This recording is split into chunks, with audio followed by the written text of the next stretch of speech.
Karong buntag sa News Patrol. Tricycle driver nga gingong nalambigit sa kawat, gipusil patay. Dabawenyang abogada, gingong uyab ni Pinoy. 15 ka mga unit sa Bachelor Express bus, gisuspende sa LTFRB 11. Ug suroy ta sa Adecor Samal, ug saumon ang mga dagkong taklobo nga atraksyon sa lugar. Mga kapamilya niya na mga nagbagang balita sa News Patrol karong buntag. Gipusil patay sa wala mailhing responsable ang tricycle driver nga gingong nalambigit sa kasong kawat kaniadto.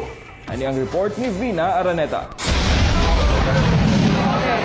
Nagsigaw hilak si April sa kalit nga kamatayon sa iyang kapuyo sulod sa tulo ka tuig nga si Alfredo Aro, 17 anyos. Human kini maposilan sa ulo ug kamot samtang nagdrive sa iyang girentang tricycad gamit ang kalibre 45 sa Empesaw Street, Uyangguren, Davao City alas 5:30 kagahapon. Sumala ni April, nalambigit kaniadto sa insidente sa pagpangawat si Alfredo. Abutan man na siya, ma'am. Wala ko na siya kaaway sa mua, ma'am. Nagbago naman na siya, ma'am. Kinisabang ginatanaong motibo sa mga pulis sa pagpusil sa biktima. Kani siya, may record ni siya nga kawat.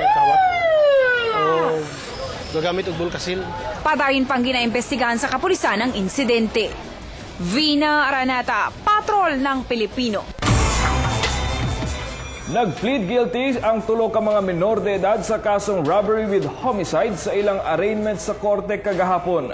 Ang tulo mo ay gitudlong mitulis ug mipatay sa working student nga si Kenneth Lloyd Biton niadtong Hulyo 30, 2013 sa kadlawon diha sa MacArthur Highway, Matina, Davao City.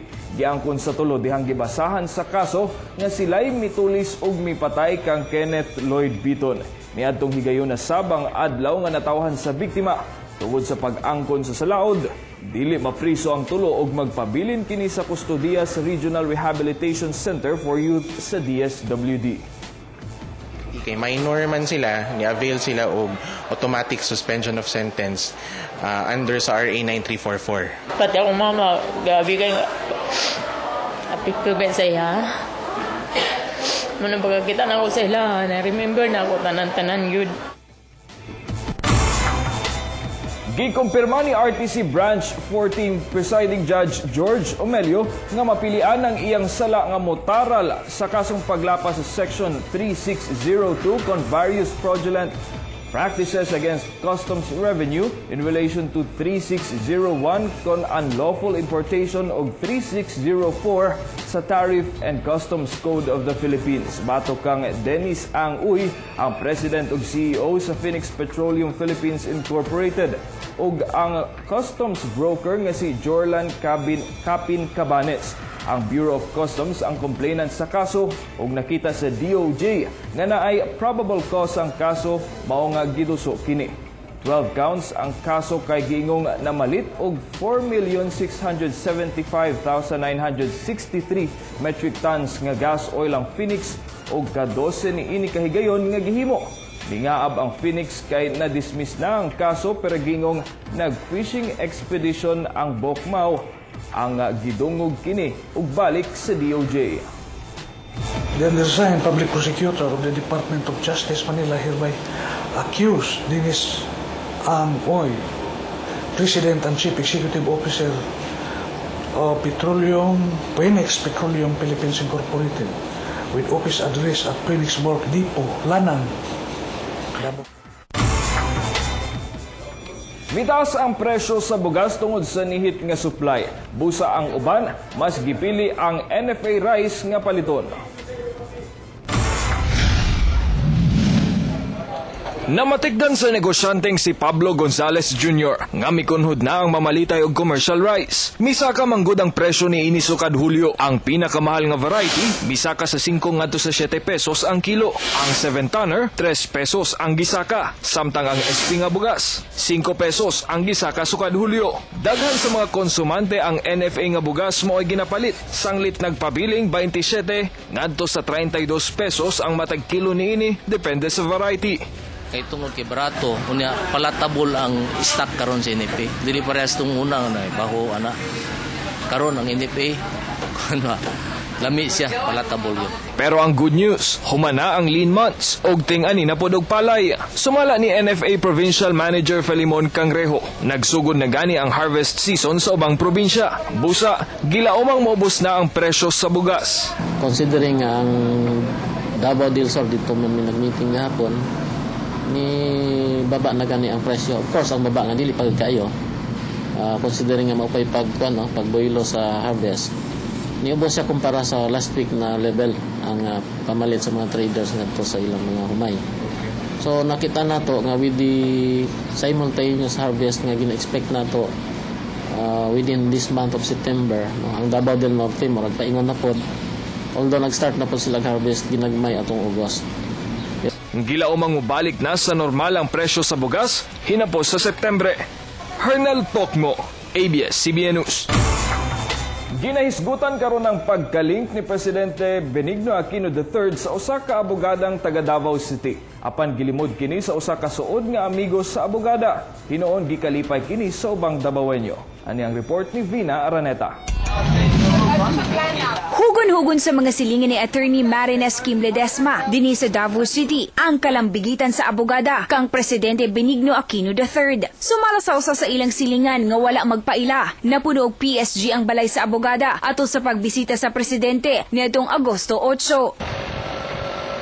Gibisita sa Newsim ang balay aron kumpirmahon ang balita apan walay tao.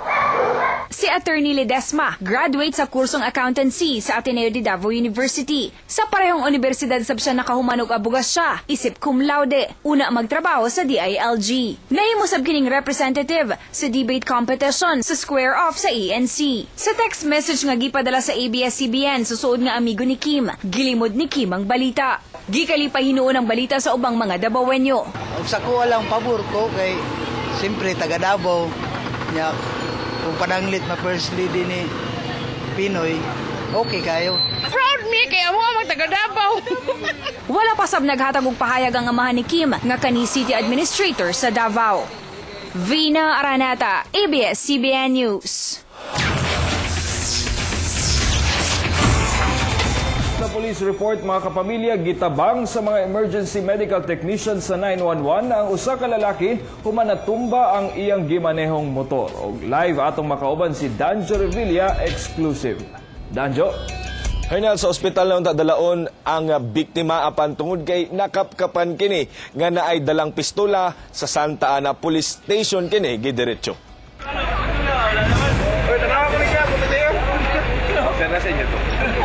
Gitambalan din sa mga emergency medical technician sa 911 si Christopher Ordaneza. Humanatumba ang iyang gimanehong motor dihang mibangga sa basurahan sa Agdao Public Market, Aurora Street, Davao City kagabi.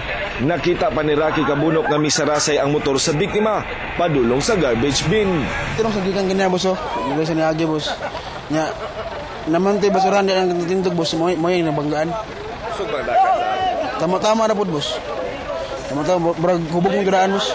Apan dihang gikapkapan si Ordaneza, nakuhaan kini og usa ka .38 revolver nga pistola.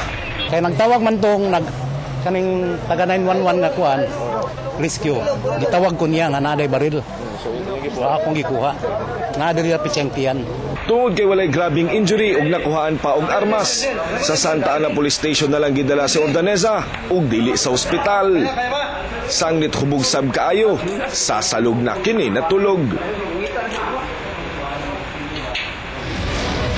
Hernal, ginasubay pa sa mga pulis kung naabay saktong papeles ang pistola o kaning .38 revolver nga nakuha kang Ordaneza o kung wala, andam nga mo pasaka og kasong illegal possession of firearms ang mga pulis. Hernal.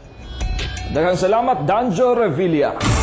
Mga kapamilya, ato sang sayro ng mga isyu o komentaryo diha sa DXAB 1296. Kauban si Paul Palacio o si Alan Navais.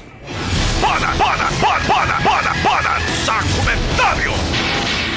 kay Mayong Yes, Paul. buntag, Hernel, no? Mayong buntag, Alan, o mayong buntag kang Attorney Ranuelo Yunar na astong linya karon. linya karon si Attorney Topic Ranuelo manggod namo among gisgutan katong pag-plead guilty sa tulo ka mga batan-on nga akusado sa pagtulis og pagpatay kang Kenneth Lloyd Biton, no? Ang working student dinha sa MacArthur Highway Ato nga ba si posibleng Attorney Rani Paul brief lang no kung Brief lang. unsay iya po nga panlantaw may kalabutan ining nasgutan nga dili to makita kung unsa gyoy essence aning RCY kining sa Juvenile kining Justice criminal, Welfare Act. oo, sa batas na to Paul nga bag-o ha. Yes, attorney, unsay imong panlantaw may kalabutan ini? Sa mga karon, because nag-plead guilty ron lang ang katong mga akusado, entitled sila to suspended sentence, no? But however, before di mag-sentencing ang court, ang prosecution ron mag-present og evidence sa guilt sa mga akusado. So kinahanglan i-prove ang conspiracy, i-prove tong ilang guilt. If not, pwede gyapon ma-acquit ang mga akusado kung walang testify. Kung ang mga evidence makita nga dili kumbinsido, dili kibugat, pwede gyapon sila ma-acquit. However, if ma-prove na together with the claim for damages, kay mabilin sila sa RCDD, under sila sa custody sa DSWD. Ayun. And if at the age of 21, mo dawat og report ang court na na-reform sila, ang court mo order na ma-discharge sila sa provision sa 9344. Sabutan ni nga zero na ilang case. Walay record sa ilang personal Walay record. accountability sa may tabo, no? So cleared, murag wala sila gibuhat nga krimen because ang tala atong mga youth pag manginani ginatagaan og second chance sa atong balaod. Kana kung adunay reformation nga metabo. Attorney hold sa ha kay darkit lamang ato ang portion diri sa Maybuntag Mindanao. Ang ato pong nga gituki diri Hernel ato pong isumpay diri sa to apon nga issue karon aning on minors no.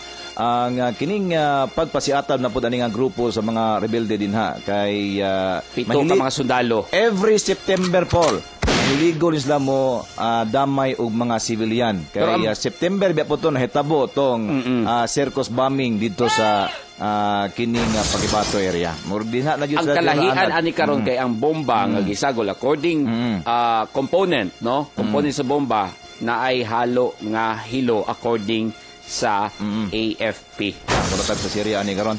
Hilo ta ni. May buntag din ha og happy birthday kang Konsehal Ibuyan sa akong mama po dungan sila og kang Daniel Lumusbog dungan sila og birthday karong adlaw September 4. May buntag diha. Okay, daghan kayong salamat Hernel Tokmo og mayong buntag Mindanao. Daghang salamat Paul ug Alan sa DXAB 1296. At ang isa pagbalik sa News Patrol. Councilor Melchor Kitain miresign na pagkakonsehal. Og mga kapamilya, suroy ta sa Adicor Samal ug saumo ng mga dagkong taklobong atraksyon sa lugar. Kana og uban pang mga balita sa pagbalik sa News Patrol sa maayong buntag, Mindanao. Sing a song and light up the